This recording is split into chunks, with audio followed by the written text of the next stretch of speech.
Welcome to about world YouTube channel. আজকের ভিডিওতে আমরা ইরান সম্পর্কে বিস্তারিত জানব। ইরান প্রাচীন সভ্যতার জন্মভূমি, ইতিহাসের অতল গহ্বরে নিবিষ্ট এক জনপদ, মধ্যপ্রাচ্যের হৃদয়ে অবস্থিত এক অনন্য রাষ্ট্রের নাম ইরান, যাকে ইতিহাসে আমরা পারস্য নামেও চিনি।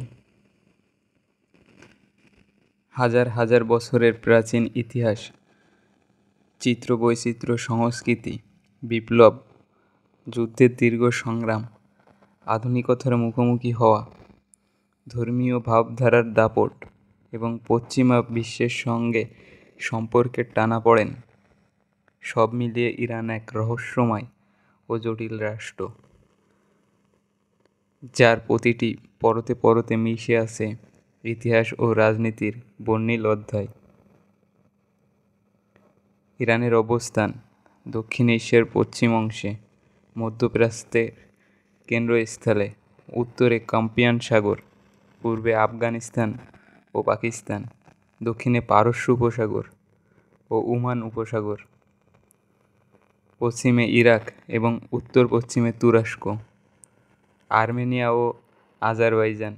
এই ভৌগোলিক অবস্থানের কারণে ইরান প্রাচীনকাল থেকে বিশ্ব বাণিজ্যের গুরুত্বপূর্ণ কেন্দ্র হিসেবে বিবেচিত হয়েছে এবং এখান দিয়ে অনেক ঐতিহাসিক সিল্ক রোড অতিক্রম করেছে। পাহাড়, মরুভূমি, উপত্যকা, নদী ঘেরা এই দেশটির আবহাওয়ার বৈচিত্র্যময় এবং অঞ্চলভেদে ভিন্ন ভিন্ন প্রকৃতির দৃশ্য চোখে পড়ে। ইরানের ইতিহাস শুরু হয়েছে হাজার হাজার বছর পূর্বে, যখন এই অঞ্চলে এলামাইট সভ্যতা গড়ে ওঠে।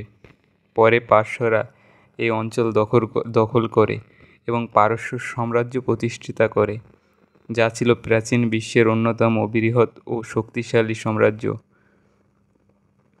কায়সার দ্য গ্রেট ছিলেন পারস্যের প্রতিষ্ঠাতা, যিনি মানবাধিকার ও প্রতিষ্ঠার জন্য বিশ্ব ইতিহাসের অনন্য স্থান দখল করে আছে।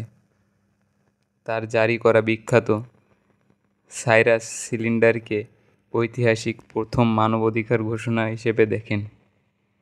পারস্য সাম্রাজ্যের অধীনে যে সাংস্কৃতিক ও প্রশাসনিক স্থাপত্যগত উন্নতি সাধিত হয়েছিল, তার প্রভাব আজও মধ্যপ্রাচ্য ও এশিয়ার বিভিন্ন অঞ্চলে দৃশ্যমান।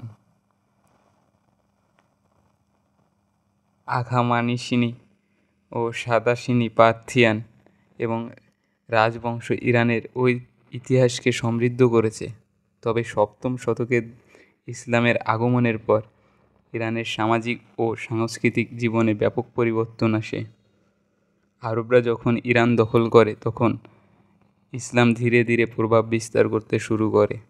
যদিও ইরানিরা প্রথম দিকে ইসলাম গ্রহণে অনীহা দেখিয়েছিল, ধীরে ধীরে তারা ইসলাম ধর্মের অন্যতম ধারক হয়ে ওঠে এবং পরবর্তীতে শিয়া মতবাদে রূপান্তরিত হয়। এটি ইরানের রাজনৈতিক ও ধর্মীয় ইতিহাসের এক টার্নিং পয়েন্ট হিসেবে বিবেচিত। ইসলাম আগমনের পর ইরান শুধু ধর্মীয় কেন্দ্র হিসেবে নয়, বিজ্ঞান, সাহিত্য, শিল্প, স্থাপত্যের ক্ষেত্রেও এক অনন্য ভূমিকা পালন করে। ইবনে সিনা, আল খিয়াজিমি, ওমর খাইয়াম, ফেরদৌসি প্রমুখ ব্যক্তিত্ব ইরান থেকে উঠে এসেছিল, যারা বিশ্ব সভ্যতায় জ্ঞানভাণ্ডার সমৃদ্ধ করেছে। বিশেষ করে ফেরদৌসির রচিত শাহনামা কাব্যগ্রন্থ পারস্যের ইতিহাসে শ্রেষ্ঠতম নিদর্শন হিসেবে স্বীকৃত। মধ্যযুগে ইরান তুর্কি মঙ্গোলদের আক্রমণের শিকার হয় এবং দীর্ঘ সময় ধরে বিভিন্ন বংশ শাসকের অধীনে শাসিত হয়ে থাকে।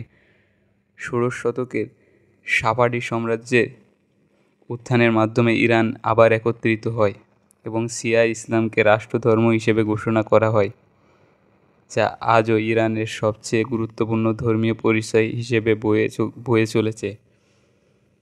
এই ইরান নিজের সংস্কৃতি, রাজনীতি ও প্রশাসনকে নতুন রূপে গড়ে তোলে।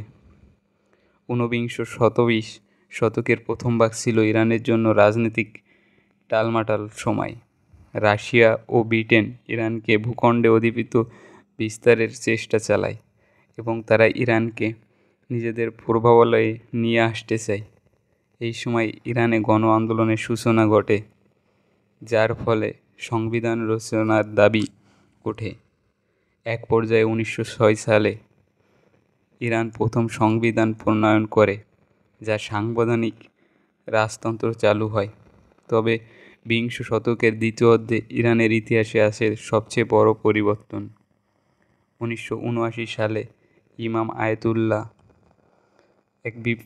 এক বিপ্লব ঘটায়, যা রাজতন্ত্রের উচ্ছেদে ইসলামী প্রজাতন্ত্রে প্রতিষ্ঠিত হয়। শাহ মোহাম্মদ রেজা পালবীয় স্বৈরাচারী শাসন, পশ্চিমা প্রভাব, সামাজিক বৈষম্য ও ধর্মীয় নেতাদের দমন সবকিছু মিলিয়ে জনগণ ব্যাপক বিক্ষোভে ফেটে পড়ে। এই বিপ্লব শুধু ইরানের অভ্যন্তরীণ রাজনীতিকে নয়, বরং গোটা মধ্যপ্রাচ্যের রাজনীতিকে এক নতুন মোড়ে নিয়ে আসে। ইরান আন্তর্জাতিক অঙ্গনে বারবারই চ্যালেঞ্জিং রাষ্ট্র হিসেবে পরিচিত। বিশেষ করে যুক্তরাষ্ট্র ইরানের সম্পর্কে দীর্ঘদিন ধরে চরম বিরোধিতার মধ্যে দিয়ে যাচ্ছে। 1979 সালে ইসলামিক বিপ্লবের পর তেহরানে মার্কিন দূতাবাসে ছাত্রদের দ্বারা কূটনীতি জিম্মি করা হয়। ইরান যুক্তরাষ্ট্র সম্পর্কের সংকটকে আরও ঘনীভূত করে। পরবর্তীকালে ইরানের পরমাণু কর্মসূচি নিয়ে যুক্তরাষ্ট্র ও পশ্চিমা বিশ্বের উদ্বেগ, নিষেধাজ্ঞা আরোপ এবং আন্তর্জাতিক চাপ ইরানকে এক প্রকার বিচ্ছিন্ন রাষ্ট্রে পরিণত করেছে। তবে ইরান বারবারই বলেছে, তাদের পারমাণবিক কর্মসূচি শান্তিপূর্ণ উদ্দেশ্যে পরিচালিত। একদিকে ইরান নিজেদের অভ্যন্তরীণ শাসন ব্যবস্থাকে ইসলামী আদর্শে পরিচালিত করলেও অন্যদিকে মধ্যপ্রাচ্যের শিয়া সম্প্রদায়কে সমর্থন দিয়ে একটি আঞ্চলিক প্রভাব বিস্তারের কৌশল গ্রহণ করেছে। ইরাক, সিরিয়া, লেবানন, ইয়েমেন বিভিন্ন দেশ ইরান সমর্থিত মিলিশিয়া গোষ্ঠীগুলোর মধ্যে নিজেদের অবস্থানকে শক্তিশালী করার চেষ্টা করেছে। এর ফলে সৌদি আরব ও ইসরায়েলের সঙ্গে ইরানের সম্পর্ক বারবারই শত্রুতাপূর্ণ। অর্থনৈতিক দিক থেকে ইরান একটি তেল সমৃদ্ধ দেশ। ওপেকের অন্যতম সদস্য হিসেবে ইরান বৈশ্বিক তেল বাজারে এক গুরুত্বপূর্ণ ভূমিকা পালন করে। তবে নিষেধাজ্ঞার কারণে ইরানের অর্থনীতি বহুবার ধাক্কা খেয়েছে। মুদ্রাস্ফীতি, বেকারত্ব, বৈদেশিক বিনিয়োগের বাধা এবং অর্থনৈতিক দুর্নীতি ইরানকে সাধারণ জনগণের জীবনে গভীর প্রভাব ফেলেছে। সম্প্রতি চীন, রাশিয়ার সঙ্গে ইরান আরও ঘনিষ্ঠ সম্পর্ক গড়ে তুলেছে, যার ফলে পশ্চিমা একসাথে আধিপত্য কিছুটা কমে গেছে। ইরানের সংস্কৃতি বৈচিত্র্যময়।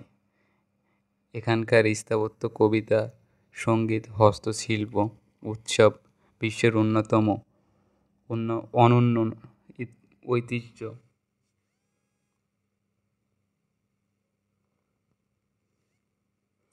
নওরোজ একটি ইরানিদের নববর্ষ, যা বহুল জাতি ও ধর্মের লোকদের উদযাপন করে থাকে।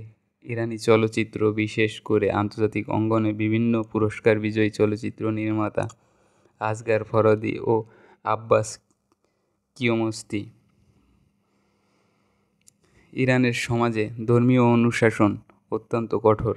নারীদের জন্য পোশাকের বিধিনিষেধ, গণমাধ্যমের জন্য সেন্সরশিপ, রাজনৈতিক বিভিন্ন ও ধর্মীয় মেটালিক পুলিশ কার্যক্রম বহুল আলোচিত। 2022 সালে এক কুর্দি তরুণী মাহসা আমিনের মৃত্যুকে কেন্দ্র করে ইরান জুড়ে যে বিক্ষোভ ছড়িয়ে পড়ে, তা ছিল সাম্প্রতিককালের অন্যতম গণ আন্দোলন। অধিকার আদায়ের দাবিতে হাজারো মানুষ রাস্তায় নেমে আসে। যদিও এই আন্দোলন দমন করা হয়, তবুও ইরানের তরুণ সমাজের ভেতরে পরিবর্তনের আকাঙ্ক্ষা প্রবলভাবে বিরাজমান। ইরান একদিকে ঐতিহাসিক, অন্যদিকে ভবিষ্যতের রাজনৈতিক অস্থিরতার উৎস। পশ্চিমা বিশ্বের জন্য যেমন একটি চ্যালেঞ্জ, মুসলিম বিশ্বের অনেক অংশের জন্য এটি অনুপ্রেরণা। তার বিপ্লব ও সাহস তার প্রতিরোধ এবং বৈচিত্র্যময় সংস্কৃতির শিকড় ইরানকে বিশ্ব রাজনীতির কেন্দ্রে স্থাপন করেছে। আগামী দিনে ইরান কোন পথে এগিয়ে যাবে তা নির্ভর করছে তার নেতৃত্ব, জনগণ, চেতনা এবং বিশ্ব রাজনীতির মোড় ঘোরানোর উপর। ধন্যবাদ সময় নিয়ে ভিডিওটি দেখার জন্য। লাইক, কমেন্ট, শেয়ার, সাবস্ক্রাইব করতে ভুলবেন না।